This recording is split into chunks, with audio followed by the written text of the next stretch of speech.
So what you want to do is have it so when you rub your finger on the back, you actually feel a bit of a burr. So when you rub your finger like that, you feel that little burr there. When you've got that,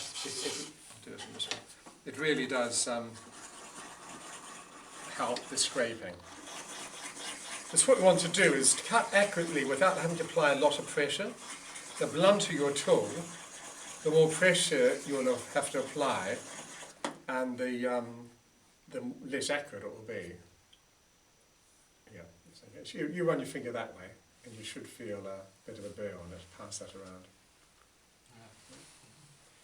There's a thing called a cabinet scraper, which people use for wood, in the old days anyway. And it's a flexible bit of steel, and you sharpen it that way. In fact, the cabinet scraper isn't pointed. It's like that. It's just actually at right angles. But when they've made it like that, they get a really hard bit of metal and rub it down the edge, like that, to create the burr. So it's the burr that does most of the work.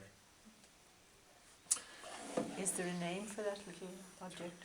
Well, it's easy enough to buy sets, but this is called a lino cutter. Lino cutter, is it for wood? Printing, what do you call it? Yeah. That's the type or of... wood cutter. Yeah, wood engraver or something. For what do you call the material? Lino, yeah. Linoleum. Yeah, it can be quite difficult to get as one. You can buy sets of 6, but they have all sorts of shapes you won't use. I found the source where you can buy just one off. You can get these different widths, and you can get blades that are just flat. The trouble is that they're rather flexible, and it just doesn't give you the accuracy. If it's wobbling, it doesn't give you the accuracy. Okay. Aidan, what I find very, very difficult. I say to do that. Yeah. So the first thing is, I'll come back to that. Can I have one where the edge hasn't been scraped off to? Lee, can I have my Lee? Can I have your one? Should I get yours? Yes, it's just, there's a box actually. So this isn't accurate enough? No, the trouble, if you get one like this... That's what I've been using. Well, actually, your end is... it comes like that, doesn't it, at the end? I have the rounded one. But in fact, if you cut it a bit like that, it becomes like that. Mm-hmm. But the trouble is, if it's like that, to cut gesso, you have to have it flat like that, and you've got this little it's this end here that does the work, and you've got all that cutting as well, and you've just got a point cutting, which is what you want. Is that if that's a gold you want left, and that's the gold you want taken off, it's just much more accurate. I'll show you. Some of the candles, so it's the scraping, and you want the flat side. I don't need to teach you, she wasn't even here. She learned from the book, and thanks to Ronnie's No, they're yours. It's your work they were saying. Wow. Can you do mine also? Yes. So the trick is not to turn up to my lessons and talk to stay You're wasting your time coming all this way. So, see, the flat side is here. I'm going to scrape it this way. You can lean a bit in, slightly. Obviously, I don't lean too much in, but basically you just want to cut up to the edge. If you've got to press too hard, it's not sharp enough.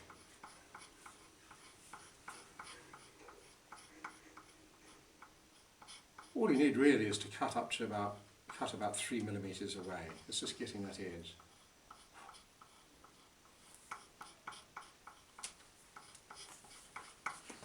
To be a bit sharper still, quite sharp.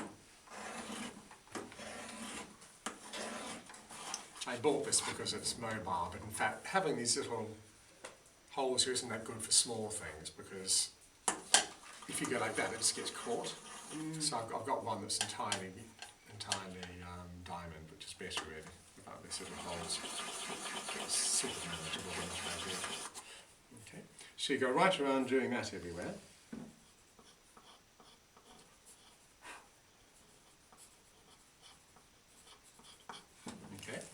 Now, the trouble with this is that you're going to create grooves. So if that's your gesso, there. When you're cutting with this, I'm exaggerating, you're cutting grooves like that, which you don't really want everywhere. So I just use that.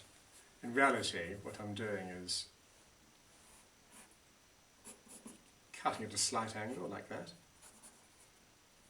Cutting it like that. So that's the gold I'm trying to remove. So if you keep going like that, you're going to get grooves everywhere. So this is where this comes in. So having cut up to the edge, use that. And because it's rounded, you're having scallops like that. You're not getting grooves like that. Have you ever used a metal riffler at all to do it, or is that too violent? Metal riffler. A file, you mean? Yeah. That's too violent, yeah. Now these are sharp on both sides. And these are replaceable. I mean, you can just buy lots of these. You can get What's it called? surgical blades, or you can get, these are X-Acto. And they're really cheap. You get a whole set. We normally have two sizes, that and a smaller one. I mean, I've got that round, so I didn't cut myself, but you can replace these. You just unscrew it and pull it out and put another one in. Yeah. I just keep sharpening mine, but you can buy lots of these. And it's really, yes, so that's a smaller size. Is that double-ended? Yeah. Oh, right, okay. Which, So you put that in and tighten it up. Okay, so you want to, so the second one has got a curve. That's the important thing, that it's a curved, slightly curved. Like that. So when you're cutting into your gesso, you're scalloping out like that. You're not sort of cutting like that. On the other hand, this isn't, sorry. I don't find that quite accurate enough to cut in, because this is cutting in like that. It's actually difficult to do the initial cut. I found the vertical one much more controlled. So that gets, but if you've got large amounts like that, it takes a lot of time to do that, and you're going to get grooves. So when you have large areas, so the first sort of 2 or 3 millimetres with that, the next 5 millimetres with that, and if there's more gold, fold up a bit of this. Don't use a large area, because you can end up, while you're sanding there, you could be merely sanding off gold there. So get some and just fold it up so you've got control. And then just sand it like that. When you blow stuff off, don't spit, because spit will, I don't want to find, you get this lovely gold and you get, where have you gone? Okay. So you can go about that close with fan paper. I wouldn't go any closer because it's too easy to get onto the gold. Alright. So the first 2 or 3 millimetres with that, the next 5 to 10 with that, and all the rest with that. Now if I started to paint on that, you'd get dust all over. So you've got to dust all that off, and then with a cloth just rub it. A brush won't get it all off, but just a cloth one, and keep testing it. So when it's still coming off, so keep testing it until the none comes off. Now, if you're, let's just say you're doing an icon and it's George holding a staff, and you've got a long, thin staff there, you're not going to scrape it. You don't scrape it off that. You are just, I'll show you toward the end, that you have a tempera combined with a placa, or sometimes use shellac with pigment in, and just do one line with the shellac and there on top of that ordinary tempera. That's much better than trying to scrape the gold away. Or for a tree, is to say it's a tree with lots of little leaves out. So I might, the inner part there, probably if it was a larger tree, I would scrape away the gold there, but all the little leaves you just do on top of the gold. So just use your common sense. Lettering as well, of course, is just straight on the gold. But if you try to paint over that gold, say if you want nice translucent hair, if you did nice translucent hair without the gold to keep showing through, so if you wanted to cover their hair with paint, then it would all have to be really opaque, and so you've lost your translucency. So that's much better to remove the gold. Even a few specks like that, all that will come through. And it will just be really irritating. And you're controlled by trying to cover the gold rather than getting the best effect. Is there an advantage then to painting without the trace? So when you've got the gold, to actually, you know, where I've got the beard line at the bottom there, it would be nice to show that through some of the sort of wispy hairs at the bottom. That's so right. The inscribed line ruins it a bit there. Should be less than what you want. So Yeah. I'm going to have a bit of wisp here, So in fact, you know, if I were to gild, I'd gild there, then the wispy lines would go over the top. And I mean, the inscribed line is going to be scraped out, so I'd scrape the inscribed line out there, or you could just leave it off. But yeah, it's true, you don't want this inscribed line to interrupt a nice flow. Yeah. Any questions about that? Often what I do is, so my hand is not touching the gold. Once I've scraped everything off, I'll show you, I'll make a paper mask for that. So just cut out about 5 millimetres outside that, and then tape it all the way round so you can freely paint without bothering out that. But if you mask it and all the scraping, all the stuff gets down inside. So I tend to do this now, and then with a big mop just dust it all off and then put the mask down. One way to do the mask is have your drawing, get your bit of paper and put it up against the window, and then just trace a little bit outside. Don't bother tracing a little bit like that. I'll just go like that, because these bits of paper will fold over and get in the way. Likewise, you wouldn't trace them there, because these bits of paper would flop all over the place. So I'll trace around and just cut the corner like that. So your masking paper, if you have a little bit sticking up, they're going to fold over and it'll be really annoying. So it's a general mask, leaving some little bits like that exposed. Some people have a cloth, but I just find I forget to move the cloth around and end up scraping the gold. Or you can use a bridge. If you use the bridge, you don't need. You don't need to do that. No. Any questions? Does the dust of the gesso on the gold, is it likely to smear on it and cause a problem or scratch it or anything? No. So you can just brush it off the gold and it should be fine? Yeah. Okay. Now when you're doing the scraping, look at your original, because I noticed, this one here, for example. If we look at the original, that there is actually two forms, so you get,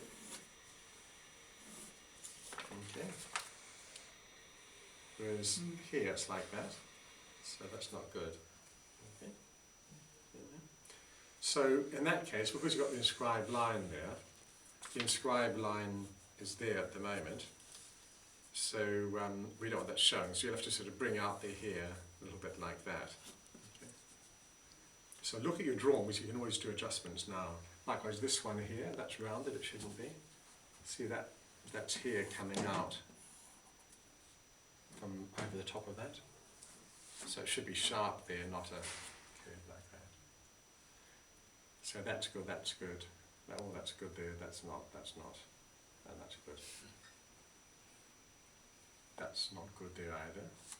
So that, again, is a bit of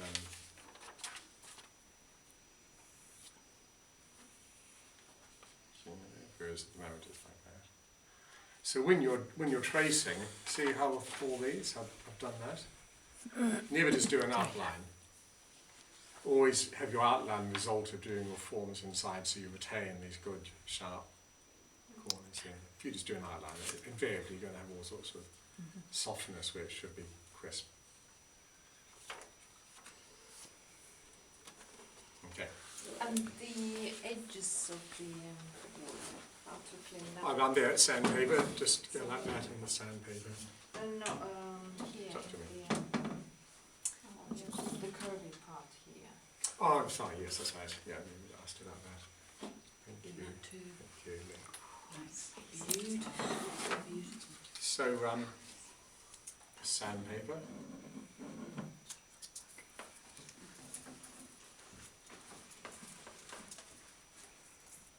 There are various ways to do that. One is like that. Depending on the curve of it,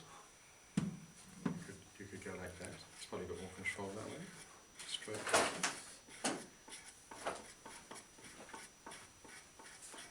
When you use this, just keep away from the point. You don't want the point going down. Always have it so that the point's lifting off a bit.